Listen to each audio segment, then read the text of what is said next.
Bonjour et bienvenue dans ce journal de la mobilité tech 30e du nom.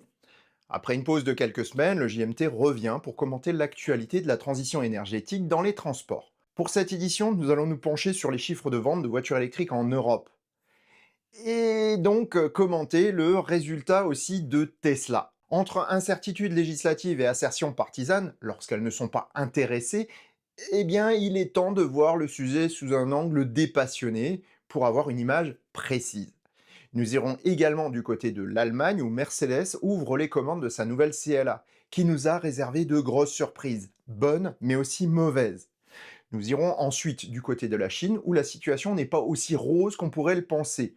Le leader mondial des batteries lithium-ion fait face à une situation difficile dont l'Europe pourrait bien être le chevalier blanc. Pour finir, nous allons parler de tech avec le concept de la semaine qui pourrait remettre, dans une certaine mesure, encore une fois, l'hydrogène au rang de technologie utile au transport, même léger. Si seul l'un de ces sujets vous intéresse, vous trouverez le chapitrage dans la barre de lecture et dans la description. Bon journal!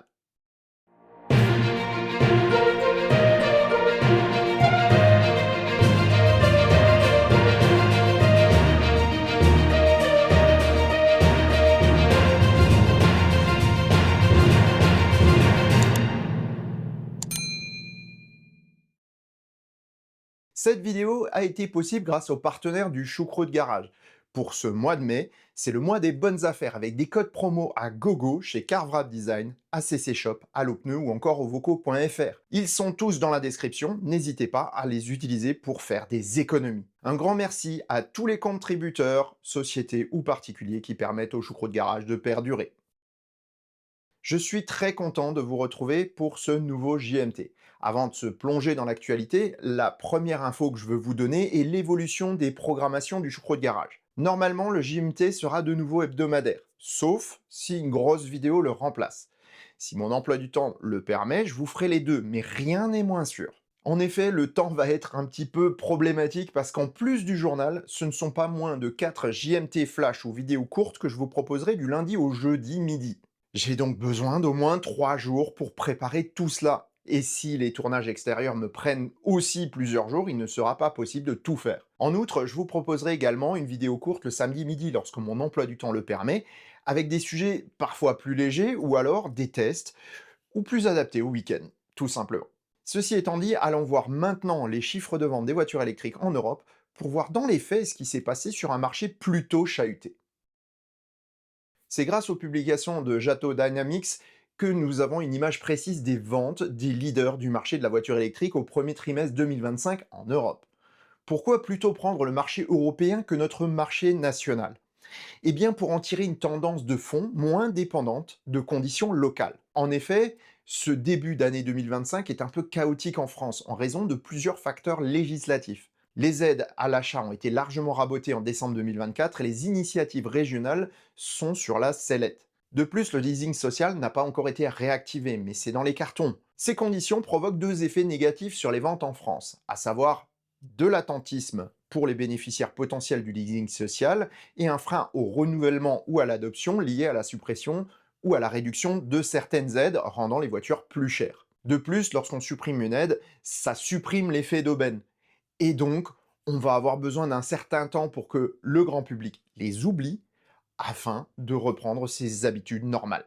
Ce sont ces mêmes problématiques qui ont influencé les marchés dans plusieurs autres pays de l'Union récemment, et en particulier en Allemagne lors de la suppression totale des aides à l'achat fin 2023. Ainsi, si l'impact des changements nationaux fait évoluer les ventes à l'inverse de la tendance générale, celle-ci reste plus fiable pour avoir une vision globale de ce que pourrait être l'avenir. C'est un peu comme la météo. La météo change tous les jours, peut aller à l'encontre d'une tendance, mais le climat en lui-même, sur de longues périodes de temps, eh bien, va avoir une évolution plus ou moins constante.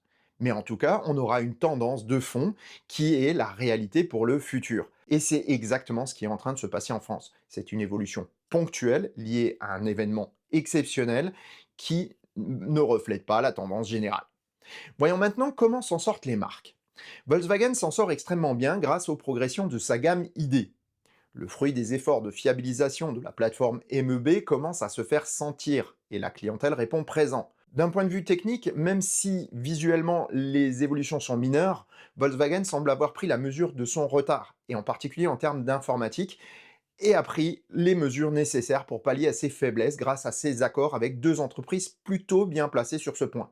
Xpeng en Chine et Rivian aux États-Unis. En plus des ID4, 7 et 3 dans le top 10, le Skoda Enyaq fait une belle performance après son restyling. Et Cupra place deux de ses modèles, la Born et le Tavascan, dans le top 25. Même Ford en profite avec l'Explorer basé sur la plateforme de l'ID5 et qui fait une belle performance avec une bonne 21e place. Il faut dire que toutes les marques du groupe allemand avaient beaucoup de stock et que les offres ont été particulièrement alléchantes en ce début d'année. D'ailleurs, c'est exactement la même chose pour l'Audi Q4 e-tron. Avec des offres extrêmement attractives pour alléger les stocks lourdement chargés des concessionnaires, eh bien, Volkswagen, du coup, réalise une belle performance. Signe que le bon prix est vraiment essentiel pour réaliser de bonnes ventes. De son côté, Renault se porte plutôt pas mal en plaçant la Renault 5 et le Scénic dans ce top 25, mais aussi avec le rebond de la Dacia Spring dont la nouvelle définition a fait du bien à son image. D'un autre côté, les Coréens de Hyundai Kia ont des fortunes diverses. Le V3 profite de son prix abordable pour faire une entrée tonitruante en Europe, tandis que le vieux Kona reste à la 22e place des ventes. On notera qu'aucun autre produit Hyundai Kia ne se retrouve dans ce top 25, et c'est plutôt décevant pour celui qu'on disait être le meilleur après Tesla. Voyons maintenant les grands perdants de ce trimestre. Premièrement, Volvo, qui voit ses modèles EX30 et EX40 perdre 13 et 51% de leurs ventes. Plutôt typé premium, la marque compte sur les petits modèles pour progresser en volume, mais sa production chinoise ne l'aide pas. Enfin, ne l'aidait pas. Je parle au passé puisque la production a démarré en Belgique, ce qui devrait l'aider à reprendre des parts de marché. Les seconds grands perdants actuellement sont les constructeurs chinois. Aucun d'entre eux n'est dans le top 25 alors qu'il y a quelques mois, MG et BYD faisaient figure d'épouvantail. Il n'est pas à douter que le sentiment d'appartenance européenne a fait le jeu des constructeurs locaux au détriment de ceux de l'empire du milieu. Avec le changement d'administration aux États-Unis, les consommateurs se tournent plus facilement vers des produits de l'Union plutôt que vers des produits importés, mouvement qu'on voit aussi sur d'autres marchés que l'automobile. J'ai gardé le cas de Tesla pour la fin, car il est vraiment intéressant. Alors que les médias grand public annoncent des chutes catastrophiques des ventes et la fin prochaine du constructeur, les faits sont bien plus nuancés que ce qu'en disent les vendeurs de mauvaises nouvelles. En effet, si le modèle Y fait un recul de 49% des ventes, la modèle 3 ne recule que de 14%. La meilleure explication de cette contre-performance est l'arrivée du nouveau modèle du SUV américain, et donc d'un arrêt de production à la Giga Berlin. Mais pas que. La majorité des ventes de SUV de la marque OT a toujours été la version de base propulsion en Europe. Et celle-ci n'est plus produite depuis l'arrivée du nouveau modèle. Du moins, pas en nombre. À mon avis, la production a démarré, mais tout doucement. Il y a fort à parier que le chiffre du second trimestre sera aussi mauvais que celui du premier, car la version la plus abordable du modèle Y ne commencera à être livrée qu'en juin prochain. De plus, dans un marché très high-tech, la clientèle a généralement peu d'appétence pour un ancien modèle, même s'il est disponible rapidement. Et comme Tesla n'a pas réduit les prix de ses anciens modèles outre mesure, il reste en stock. En revanche, on peut s'attendre à des remises exceptionnelles lorsque le nouveau modèle propulsion pointera le bout de son nez dans les inventaires disponibles sur le site. Encore une raison pour certains d'attendre avant de cliquer sur le bouton d'achat. Le temps que les cadences augmentent, on ne verra les conditions revenir à la normale pour Tesla du point de vue de sa production que pour la fin d'année. C'est là qu'on pourra réellement mesurer quel est l'impact qu'a eu le bad buzz des actions politiques d'Elon Musk. Et clairement, je pense qu'il existe, mais qu'il ne sera pas aussi énorme que certains veulent bien le dire. En effet, même s'il est encore le patron, les cadres du constructeur ainsi que le conseil d'administration n'ont eu de cesse en interne de défendre les valeurs originelles du constructeur. Reste que Musk a fait une énorme erreur en mêlant affaires et politique de façon publique. Il est devenu une cible alors que d'autres font exactement la même chose partout dans le monde en restant bien soigneusement dans l'ombre pour ne pas polariser. En outre, la marque a aujourd'hui le même problème que Volkswagen dans les années 1990 avec la Golf, une forte dépendance à un modèle unique. En délaissant ces modèles haut de gamme et en voulant en faire trop avec le Cybertruck, Tesla s'est mis dans une position que tout constructeur redoute et doit réagir pour aller dans le sens du marché, à savoir vers des véhicules plus abordables et un renouvellement plus rapide du style de ces modèles. En conclusion, oui, le marché de l'électrique n'est pas stable et chaque trimestre voit son lot de changements. Reste que la ligne directrice est à la progression sur le continent. Et je pense qu'il nous reste encore quelques trimestres pour voir cette courbe prendre une direction positive de plus en plus marquée. Si tous les constructeurs sont désormais engagés dans le changement, ils suivent des voies différentes qui mènent toutes à la même chose, une prédominance de la voiture électrique dans l'avenir. Et ça, c'est la bonne nouvelle qu'on peut tirer des tendances actuelles. Si le marché des berlines n'est pas le plus important du monde, il est en revanche très exigeant. Avec en Europe des propositions très affûtées comme la Volkswagen ID7, la BMW i4 ou la Tesla Model 3, Mercedes se doit d'exceller si la marque veut y faire son entrée avec succès. Et la nouvelle CLA semble bien vouloir tenir ses promesses. Cela fait maintenant plus d'un an que Mercedes nous tease sa nouvelle berline basée sur une plateforme conçue pour l'électrique, mais tout de même capable d'accueillir des motorisations hybrides. Cette nouvelle façon de faire que plusieurs autres constructeurs sont en train de développer montre bien qu'un changement de mentalité s'opère. Alors que par le passé, c'était l'architecture d'une voiture thermique qui dictait la conception des autos et imposait des limitations à la voiture électrique équivalente, c'est désormais l'inverse. Mercedes ne peut en effet pas se permettre de faire l'impasse sur l'ancien mode de propulsion qui continue à être vendu pour l'instant. La version thermique de la CLA n'est pour l'instant pas encore sur le marché, mais devrait suivre d'ici quelques mois. C'est donc cette version électrique qui truste l'attention. Et c'est rien de le dire parce qu'elle a énormément fait couler d'encre. En effet, lorsqu'on y regarde de plus près, elle pourrait bien mettre un grand coup de pied dans la fourmilière avec une approche plutôt surprenante pour un constructeur premium historique. Mercedes a en effet inscrit trois piliers dans la conception de son auto: l'autonomie, la vitesse de charge et un prix abordable. Niveau autonomie, l'allemande affiche un exceptionnel 776 km WLTP pour sa version de lancement. Dotée d'un unique moteur à l'arrière dans sa version 250+, la CLA adopte une architecture propulsion pour sa berline coupée, alors qu'elle était une traction pour l'ancien modèle. Afin de tirer le meilleur parti de son moteur de 200 kW, Mercedes a introduit une boîte à deux vitesses destinée à avoir à la fois une bonne vivacité et une efficience intacte sur autoroute. C'est plus complexe que d'utiliser un moteur plus évolué, mais Mercedes a fait ce choix, et on verra ce que ça donne en termes de fiabilité. Avec son aérodynamique et sa pompe à chaleur multisource, Mercedes veut se montrer comme un champion de l'efficience. Et il semblerait bien que ce soit le cas. Avec une batterie de 85 kWh, capacité comparable à celle de ses concurrentes, elle écrase l'ID7 comme la Model 3 grande autonomie propulsion de plus de 70 km. Et de plus de 190 km la BMW iDrive 40. Une paille. Au point de vue de la recharge, Mercedes a réussi à intégrer une recharge rapide pointant à 320 kW, ce qui représente 3,8 fois sa capacité nominale, aussi dénommée 3,8C. C'est énorme pour une telle voiture, largement moins chère que les autres berlines électriques de la gamme. Pour y parvenir, la batterie a été totalement revue, avec 4 grands modules intégrant des cellules prismatiques d'un nouveau modèle. Pour le moment, la chimie utilisée est ternaire, nickel, manganèse, cobalt, avec une forte teneur en nickel au niveau de la cathode et l'ajout de silicium dans l'anode. Une chimie LFP sera proposée plus tard avec la même architecture. Exit donc les poches, mais peut-être pas tout à fait. En effet, les cellules poches ont un avantage pour permettre de grandes puissances de recharge, et des fabricants comme BYD en avaient déjà tiré profit pour concevoir des cellules prismatiques avec l'architecture intérieure d'une poche. Comme ces dernières, les électrodes sont des feuilles empilées branchées en parallèle, ce qui réduit l'intensité dans chaque paire d'électrodes. En effet, c'est lorsqu'on branche des cellules ou des électrodes en parallèle qu'on diminue les effets d'une charge à forte intensité, pas en augmentant la tension. Et là, Mercedes adopte tout de même une tension de 800 volts pour son architecture. Mais ce n'est pas pour charger plus vite, mais plutôt pour réduire les coûts de ces autos. Parce que c'est là le vrai gain de la technologie 800 volts. En doublant la tension, on peut réduire le diamètre des conducteurs d'un facteur de 4.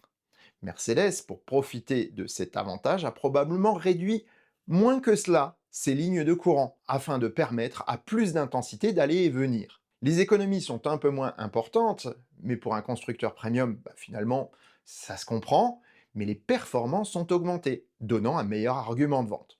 De plus, cela donne l'impression que le narratif erroné qui dit que les architectures 800 volts en général chargent plus vite qu'une 400 volts. Cette assertion permet de maintenir des prix de vente plus élevés portés par cet argument, qui n'est pas toujours vrai. Il faut toujours aller un peu plus loin et voir comment tout cela fonctionne, plutôt que de se fier à un simple chiffre pour se dire est-ce que c'est bon, est-ce que c'est pas bon. D'un autre côté, Mercedes a été aussi plus loin dans les économies. Et peut-être même un peu trop loin cette fois. En effet, la CLA ne peut tout simplement pas charger sur une borne 400 volts. En faisant l'économie d'un booster de charge, le constructeur se ferme les portes des superchargeurs Tesla, mais aussi de près de 50% des autres bornes de charge rapide présentes en Europe. Et vous allez voir que les superchargeurs, c'est super important dans une vidéo que je vous prépare où je vais faire un grand trajet avec une non Tesla où il est évident que le réseau de superchargeurs Tesla reste le meilleur en France. Vous verrez. Reste que la réaction du public a poussé Mercedes à faire un communiqué annonçant qu'ils étaient en train de travailler pour résoudre cet inconvénient. On ne sait pas si la solution sera rétro-compatible pour les voitures déjà produites, ni quel en sera le coût. Reste la question du prix. Et là, Mercedes frappe un grand coup là où on ne l'attendait pas. Dans sa version limited edition de lancement, la CLA 250 Plus s'affiche en effet à 52 900 €. Cette version est très correctement équipée. Il ne lui manque que le pack des aides à la conduite pour être au même niveau que la très complète Tesla Model 3. Cela fait grimper la facture à 54 700 ou 55 500 € en fonction de ce qu'on prend, mais avec les fonctionnalités de l'autopilote améliorées. Si on rajoute cette option sur la Tesla, l'américaine est donc seulement 5 000 € moins chère, tandis que les ID7 et BMW i4, avec leur jeu d'options, sont respectivement à 65 470 € et 68 100 € à équipement presque égal. Ouch! Mercedes a donc bien travaillé pour proposer à la fois une technologie de pointe avec un prix contenu. Clairement, cette CLA vient chatouiller la Tesla au niveau attractivité tout en étant un cran au-dessus pour les performances électriques. Une vraie masterclass qui demandera à être mise à l'épreuve dans la vraie vie. Je vous ferai un essai de label sitôt qu'elle sera disponible en concession, avant de vous proposer un tech score opposant les 4 berlines dont nous avons parlé dans un match qui sera clairement palpitant. La balle est désormais dans le camp de BMW avec sa Neue Klasse, qui devra faire au moins aussi bien pour convaincre. De son côté, après ce galop d'essai, Mercedes prévoit 4 autres modèles sur cette même plateforme, avec au moins un SUV. À suivre donc avec grand intérêt. On entend souvent dire que la Chine est le tigre des batteries, qui va écraser les industries du monde entier sans effort. Pourtant, même si cette image est largement répandue, et qu'elle peut sembler réelle, elle n'en est pas moins incomplète. C'est grâce au rapport de la Volta Foundation qu'un abonné m'a communiqué que j'ai enfin pu avoir des chiffres réels et une image bien plus détaillée de ce qu'on peut lire dans les médias grand public. Un grand merci à lui d'ailleurs de m'avoir donné cette matière première précieuse pour me faire une idée correcte de la situation et des enjeux futurs. Cet état des lieux 2024 est très complet et le rapport est extrêmement dense. J'y reviendrai plusieurs fois au fur et à mesure des sujets car vous donner tout d'un coup reviendrait à tout simplifier à outrance ou alors à faire une vidéo de plusieurs heures. Voyons donc ce que le rapport nous dit. Une cellule, ce n'est pas un élément qu'on fabrique à partir d'une seule matière première, ni d'un seul procédé. Ainsi, il est des domaines où la Chine est vraiment hégémonique, comme la production des anodes ou des cathodes, celle des éléments intermédiaires des chimies, par le raffinage par exemple, ou la production des cellules. En revanche, pour les matières premières, en particulier le lithium, le nickel et le cobalt, la Chine dépend largement des importations, mais détient tout de même un nombre non négligeable de fournisseurs étrangers. À l'autre bout du spectre, les fabricants de batteries chinois vendent de plus en plus à l'étranger, car leur marge est meilleure. Ainsi, CATL par exemple a des marges 5% supérieures sur les marchés occidentaux que sur son marché national. Cette situation est une généralité d'ailleurs pour quasiment tous les produits technologiques. Le marché est très concurrentiel et le pouvoir d'achat chinois est en cause, mais pas seulement. Il y a quelques années, on a vécu un boom des batteries LFP, qui semblait être une sacrée bonne aubaine du point de vue de la baisse des coûts des productions de batteries. Et en effet, ça a été le cas, mais peut-être un petit peu trop. De plusieurs milliers d'euros le kilowattheure au début des années 2000, le prix des cellules, une fois intégrées dans le pack, a chuté à environ 115 $ par kilowattheure en 2024. C'est une bonne, mais aussi une mauvaise nouvelle. Car la baisse s'est faite extrêmement vite, portée par une frénésie d'investissement dans la production. Je vais faire une parenthèse ici pour vous donner une analogie pour vous permettre de comprendre ce qui va suivre. Un marché, quel qu'il soit, est toujours guidé par l'offre et la demande. Pour cet exemple, je vais prendre les appareils photo numériques. Lorsqu'ils sont arrivés sur le marché, ils n'étaient pas très bons et ne pouvaient concurrencer les argentiques. Puis, à force d'innovation et d'évolution, ils sont devenus concurrents des pellicules traditionnelles.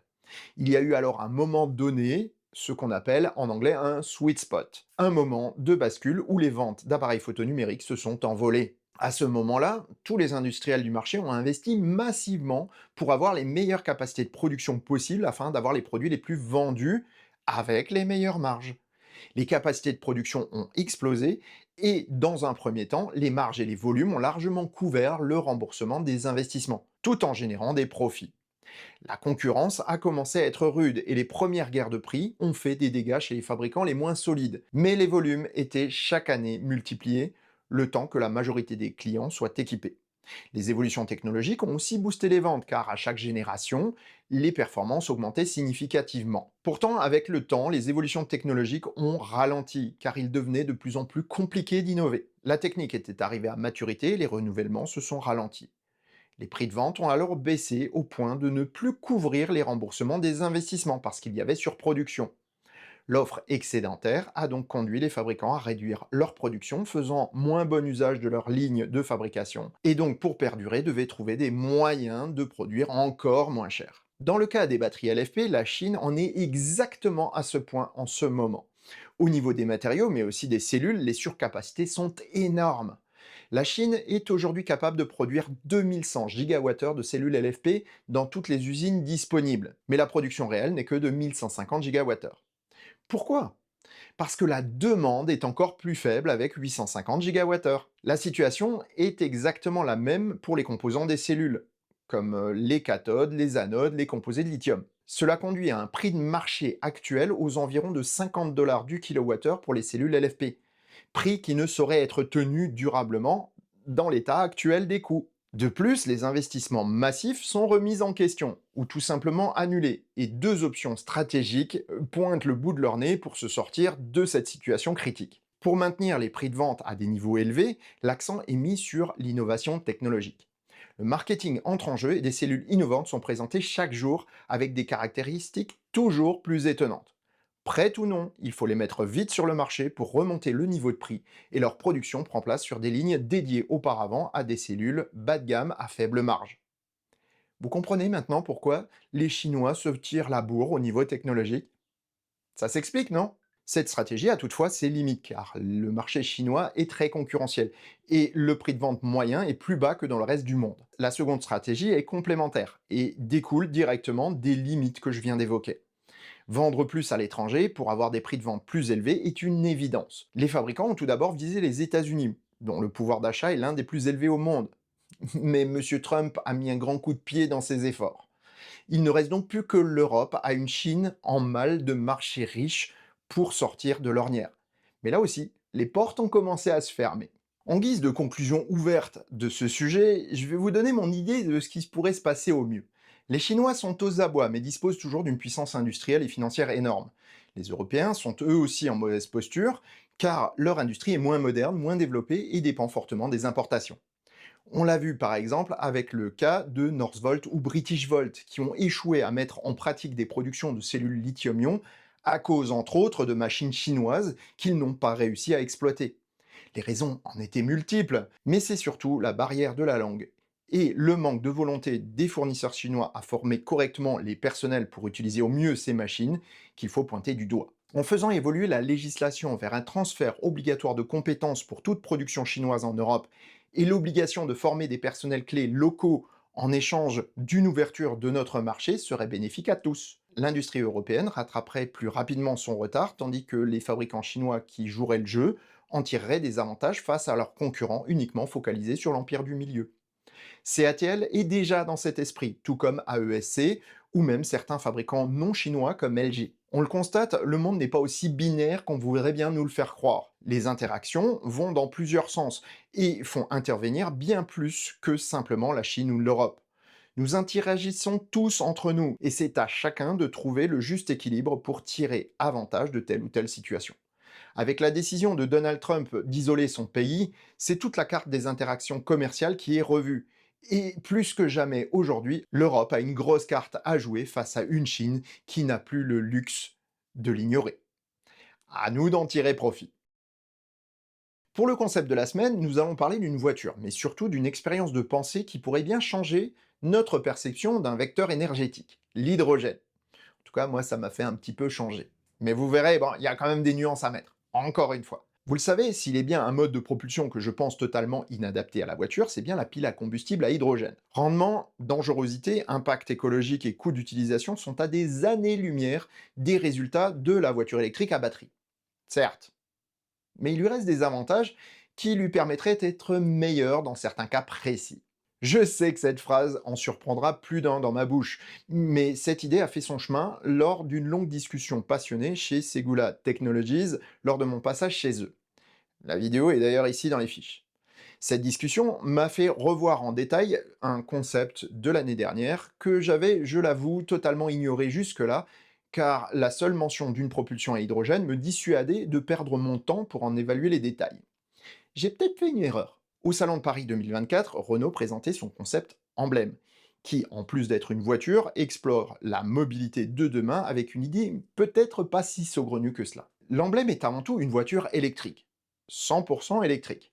Même si elle n'est qu'un prototype, elle intègre tout de même les composants de série comme des moteurs de Mégane ou Scénic, ou une batterie de 40 kWh similaire à celle qu'on trouve dans l'R5, mais avec des cellules produites par Vercor, start-up française qui fournira Alpine bientôt. Voilà de quoi assurer des déplacements au quotidien avec 300 km d'autonomie environ. Enfin, si on s'en réfère aux documents de la marque. Pour une telle auto, je pense qu'il serait plutôt nécessaire d'avoir 50-55 kWh pour atteindre les prétentions annoncées. Pour les grands trajets, l'emblème aura recours à une pile à combustible alimentée par un réservoir d'hydrogène contenant 2,8 kg du précieux gaz. Cela lui donnerait une autonomie de 350 km supplémentaires avec une recharge de la batterie à une puissance de 30 kW. Ce n'est pas beaucoup, mais cette recharge pourrait être constante, même en roulant. On évite ainsi les variations de puissance de la pile à combustible qu'on rencontre dans les véhicules à hydrogène actuels, et donc une usure prématurée. Utilisée ponctuellement, la pile ne se dégrade pas lorsqu'on ne l'utilise pas, et le réservoir ne sera chargé qu'en prévision ou pendant les longs trajets. Du coup, la sécurité lorsque la voiture circule en ville est plutôt bonne. Voilà qui donne une solution plutôt intéressante pour une voiture électrique. On peut réduire la taille des batteries tout en ayant une solution viable pour les recharges rapides à grande échelle sur autoroute lors des grands trajets. La voiture n'a plus à transporter de lourds packs qui ne sont pas utilisés au quotidien, et les temps de recharge, même ultra rapides, destructeurs pour les batteries, n'auront plus lieu d'être. De plus, cela répond aussi à certaines problématiques où la densité énergétique des batteries pose un problème, comme pour tracter une caravane ou un vent à chevaux. Dans un utilitaire devant tracter souvent, une telle architecture aurait aussi sa place. Ces avantages sont typiquement extra-urbains, ce qui permet d'envisager des stations à hydrogène sans craindre de voir la moindre anomalie se transformer en drame, comme cela a failli plusieurs fois être le cas en Norvège par exemple. Utiliser ces stations en campagne ou sur les aires d'autoroute a du sens puisque la taille des batteries permettra à tout utilisateur d'en rejoindre une depuis les centres urbains. L'hypothèse est donc séduisante et j'avoue qu'elle est vraiment pleine de sens. Mais pour que cela arrive, il faut surmonter trois écueils. Premièrement, dans la voiture, les piles à combustible et surtout leur composant central, le stack, l'empilement de tous les composants actifs, est encore extrêmement cher à produire. Comme l'avait évoqué Stéphane Wagner chez Segula, fabriquer les packs à grande échelle et à coût raisonnable est la prochaine marche d'importance que doit surmonter l'industrie de la pile à combustible. Deuxièmement, il faut un investissement massif pour que le maillage des stations de charge soit suffisant, même si on n'en a pas besoin d'autant que pour les bornes électriques. Elles seront toutefois utilisées seulement pour des grands trajets ou seulement dans des cas particuliers. Il faut donc voir quel business model pourrait permettre d'atteindre la rentabilité. Enfin, il faudra que l'hydrogène soit produit sur place, avec des moyens durables. Les investissements seront d'autant plus lourds pour ces stations.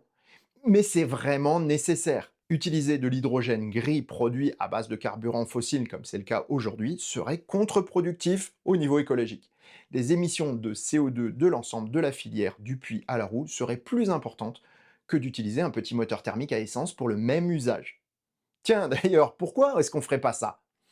La BMW i3 Rex l'avait expérimenté, entre autres, il y en a eu d'autres. Et si on lui mettait une batterie plus grande pour lui permettre une meilleure autonomie électrique, est-ce que cela aurait aussi du sens? Eh bien, je serais un peu plus mitigé sur ce coup-là. Le carburant, essence ou diesel, est une denrée périssable.